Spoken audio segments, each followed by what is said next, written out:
IPL 2026 के auction में सबसे बड़ा बजट लेकर के वो टीम उतरी थी जिसके बजट और जिसके ऑक्शन को देखने के बाद सब उसका मजाक उड़ा रहे हैं। जी हाँ, हम केकेआर की बात कर रहे हैं। केकेआर के बजट में उसने कितना सही स्पेंड करा उस पर बात करेंगे। उनकी प्लेइंग 11 कैसी होने वाली है, क्या स्ट्रेटेजी होने वाली है, और क्या शाहरुख खान को इस बार फिर से वो ट्रॉफी देखने को मिलेगी या नहीं मिलेगी।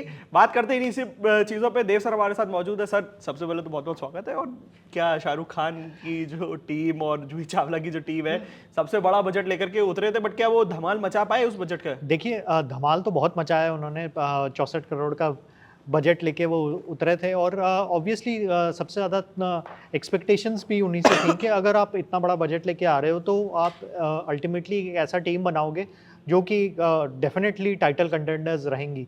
और जिस तरह का उनका ऑक्शन हुआ था, मिनी ऑक्शन हुआ था, उन्होंने कैमरून ग्रीन को खरीदा एक्सपेक्टेड लाइंस पे, पथिराना को खरीद लिया। चेन्नई सुपर किंग्स वापस उनको लेके आना चाहती थी बट पथिराना को खरीद लिया 18 करोड़ में। और भी कई इस तरह के नए एंट्रीज हुए थे। ऑफ कोर्स सबसे बड़ा कंट्रोवर्शियल एंट्री मुस्तफिजुर रहमान का था, जिनको अल्टीमेटली उनको रिलीज़ करना पड़ा मुस्तफिजुर को, और उसको लेके अलग बवाल शुरू हो गया। And Bangladesh ultimately T20 world cup ही नहीं खेल पाई उसके चक्कर में। बट ऑब्वियसली बिल्डअप तो बहुत बड़ा रहा है, लेकिन अब अल्टीमेटली क्वेश्चन किस्मत के पे आ जाती है आईपीएल की अगर बात करें तो। और अब ऐसा लग रहा है कि किस्मत केकेआर के साथ नहीं इतना है, क्योंकि दो बड़े मेजर इंजरी कंसर्न्स आ गए हैं even before the tournament can begin. अगर बात सबसे मेन इंजरी कंसर्न की बात करें तो वो है उनके जो यंग पेस बॉलर हैं हर्षित राणा। हर्षित राणा ने बहुत अच्छा डेब्यू किया था कुछ साल पहले इंडिया के लिए। एंड 2024-25 सीज़न में उनको अभी रिसेंटली नमन अवार्ड्स भी मिला है best Indian debutant international cricket में, क्योंकि उनके performances test cricket, ODI cricket, T20 cricket में इतने इंप्रेसिव थे कि ये अवार्ड मिलना उनको लाजमी था। बट अनफॉर्चुनेटली वो अवार्ड तो उनको मिला संडे को, लेकिन फैंस को ये भी मालूम चल गया कि वो ठीक है। हर्षित राणा के साथ सब कुछ ठीक नहीं है। हर्षित राणा क्रचेस के साथ वहाँ पे पहुँचे थे वेन्यू पे, दिल्ली में जो जहाँ पे अवार्ड सेरेमनी हुई थी। एंड वो स्टिक लेके ही चल रहे थे। एंड ये क्लियरली विजिबल लग रहा था कि not only Harshit Rana unavailable रहेंगे शुरू के मैचेस के लिए, बट मुझे तो ऐसा लग रहा है कि पूरे सीज़न के लिए ही शायद वो अवेलेबल ना रहें। तो ये एक बड़ा नुकसान होने वाला है। 4 करोड़ में उनको रिटेन किया था हर्षित राणा को, बट हर्षित राणा मुझे नहीं लगता कि वो कोई भी पार्ट ले पाएंगे इस टूर्नामेंट में।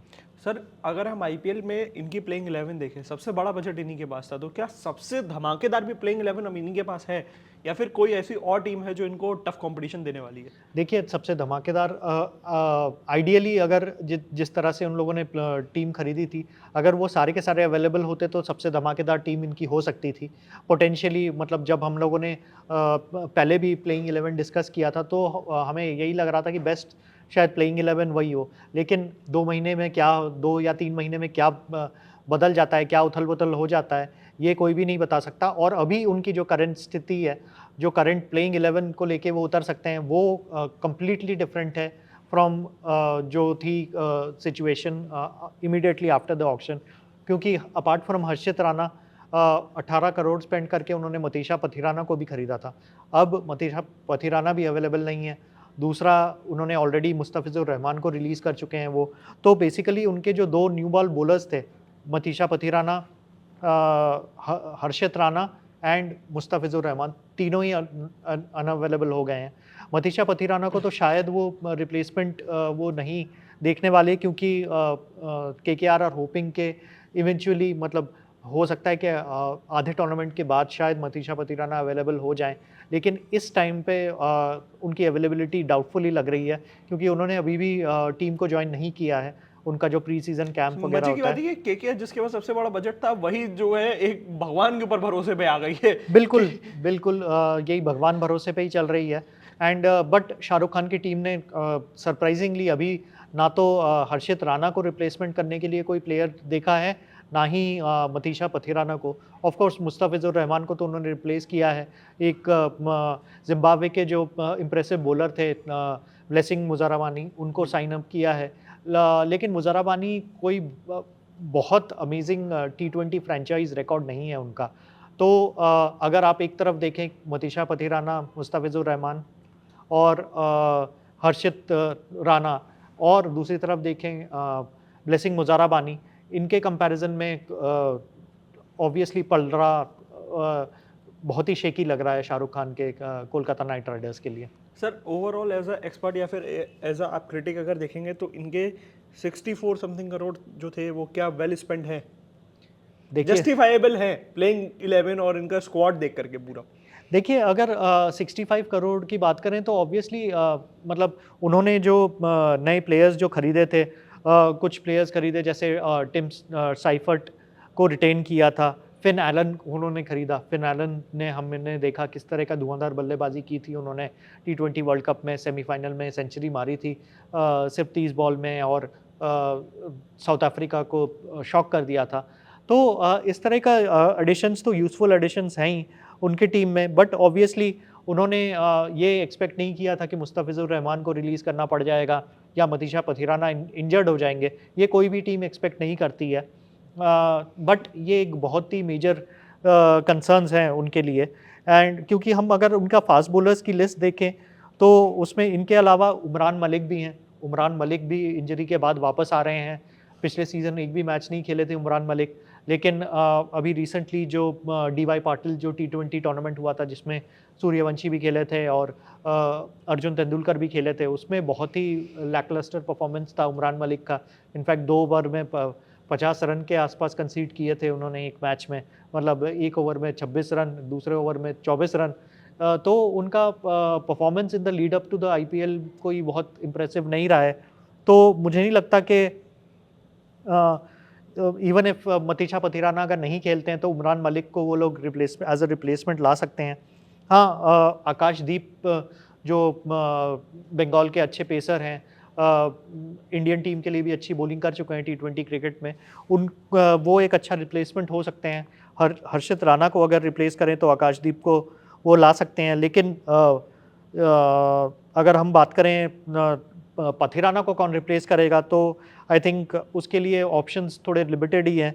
वैभव अरोड़ा एक इंडियन ऑप्शन में से उनको खिलाया जा सकता है, या फिर अगर उनके लिस्ट में देखें तो कार्तिक त्यागी हैं, बट ये कोई मैच विनिंग बॉलर्स नहीं हैं, तो उनकी बॉलिंग अभी मुझे एक बहुत बड़ा मेजर कंसर्न लग रही है। सर कौन सी ऐसी टीम है जो KKR की टक्कर की है, और इनकी टीम में सबसे ज़्यादा इनस्टेबिलिटी किस पोर्शन में, बॉलिंग या बैटिंग? देखिए अभी इंजरीज के वजह से सबसे ज़्यादा इंस्टेबिलिटी उनकी बैटिंग से ज़्यादा बॉलिंग में है। तो बॉलिंग की इंस्टेबिलिटी जो है बॉलिंग की वो मार पर BCCI ने अलग नहीं छोड़ा इन्हें। जी, तो इसको किस तरह से वो हैंडल करते हैं, क्योंकि अगर बैटिंग की बात करें तो उनके पास एक तो इतने ओपनर्स हैं कि मतलब एक तरह से मुसीबत उनको ये आ रही है कि किसको पिक करें। अगर अजिंक्य रहाणे ओपनिंग करते हैं, अगर वही कैप्टन रहते हैं, वही ओपनिंग करते हैं बैटिंग, तो आइदर फिन एलन या फिर टिम साइफर्ट को उनको ड्रॉप करना पड़ेगा। दोनों फिन एलन, टिम साइफर्ट बहुत ही अच्छे फॉर्म में थे न्यूजीलैंड के लिए T20 क्रिकेट में। ये इंटरेस्टिंग रहेगा कि वो दोनों के दोनों को खिलाते हैं कि नहीं प्लेइंग 11 में, क्योंकि अगर वो दोनों को खिलाते हैं तो फिर सिर्फ उनके पास कैमरून ग्रीन के अलावा एक और फॉरेन प्लेयर का ऑप्शन बच जाएगा, जो कि ऑब्वियसली सुनील नरीन ही होने वाले हैं। तो कहीं ना कहीं, और सर अगर हम बात करें पहले वाले सवाल की कि कौन सी ऐसी टीम है जो इनके सबसे ज़्यादा टफेस्ट कंपटीशन दे सकती है? देखिए इस टाइम पे तो टफेस्ट कंपटीशन मुझे लगता है कि चेन्नई सुपर किंग्स ही देने वाली है। सेकंड लार्जेस्ट बजट लेके वो आई थी, एंड चेन्नई सुपर किंग्स ने जिस तरह का अपना स्क्वाड बना लिया है इस टाइम पे, संजू सैमसन, सब कह रहे थे कि पता नहीं रिस्की मूव है कि नहीं है, लेकिन उन्होंने जिस तरह के फॉर्म में वो हैं अभी T20 वर्ल्ड कप में, जिस तरह का डिटर्मिनेशन वो दिखा रहे हैं, एंड जिस तरह का मोटिवेशन है उनका खेलने के लिए for MS Dhoni Chennai super Kings, तो मुझे लगता है कि चेन्नई सुपर किंग्स बहुत ही स्ट्रॉन्ग टीम लग रही है। ऑफ कोर्स मुंबई इंडियंस हमेशा से स्ट्रॉन्ग रहती है। रॉयल चैलेंजर्स बैंगलोर, कल हमने बात की रॉयल चैलेंजर्स बैंगलोर की भी, तो वो भी एक बढ़िया टीम बना ली है उन्होंने, उनकी भी टीम काफ़ी स्ट्रॉन्ग है। ऑल्दो उनको भी कुछ इंजरी कंसर्न्स हैं, जॉश हेजलवुड अभी भी अवेलेबल नहीं है, लेकिन इवन इफ अगर वो नहीं खेल पाते इनिशियल मैचेस में, फिर भी मुझे लगता है कि RCB एक गुड एंड स्ट्रॉन्ग टीम है। तो सर कहीं ना कहीं ये तो हम लोगों को पता चलिए, अपने लास्ट और फेवरेट सेक्शन की तरफ बढ़ते हैं। बेस्ट प्लेइंग 11 अगर आपको कहीं से भी कोई भी टीम से कहीं से भी किसी को भी उठा करके लेकर के आ जाना है तो आप किसको क्या खिला के लेके आएंगे और किसको हटाएंगे? देखिए पथिराना के बजाय तो मैं उनके जैसे ही जो बॉलर थे लसित मलिंगा, मैं उनको लेके आना चाहूँगा। कभी भी वो कोलकाता के लिए नहीं खेले, हमेशा मुंबई के लिए खेले हैं। अब शाहरुख खान के लिए अगर लसित मलिंगा अगर खेल पाते फील्ड पे तो क्या किस तरह का परफॉर्मेंस रहता, क्योंकि याद रखना चाहिए कि पथिराना भी एक तरह से जूनियर मलिंगा ही हैं। तो सीनियर मलिंगा अगर उनके लिए खेलते तो किस तरह का परफॉर्मेंस रहता। और उसके अलावा ऑब्वियसली अगर मैं कैप्टेंसी की बात करूं तो मुझे लगता है कि शुभमन गिल को उनको रिलीज़ नहीं करना चाहिए था। शुभमन गिल अगर वापस आ सकें इनकी टीम में, अजिंक्य रहाणे के बजाय अगर शुभमन गिल ओपनिंग कर सकें, कैप्टेंसी कर सकें इनके लिए, तो मुझे लगता है कि ये एक बहुत बड़ा एडवांटेज रहता केकेआर के लिए। तो कहीं ना कहीं देखिए, अगर आपको भी लग रहा है कि केकेआर ने अपने बजट के साथ तो भाई जो जस्टिफिकेशन करा है नहीं करा है, हमें कमेंट सेक्शन में जरूर बताइए। और अगर आप भी हमारे साथ लाइव में जुड़ना चाहते हैं तो नीचे जो मेल आईडी आ रही है उस पर कॉन्टैक्ट करिए, हमारी टीम आपसे रीच आउट करेगी और आईपीएल के टाइम पे जो लाइव होगा उसमें आपको जोड़ेंगे। बने रहे हमारे साथ, देखते रहे cricket country. Thank you for watching. Thank you.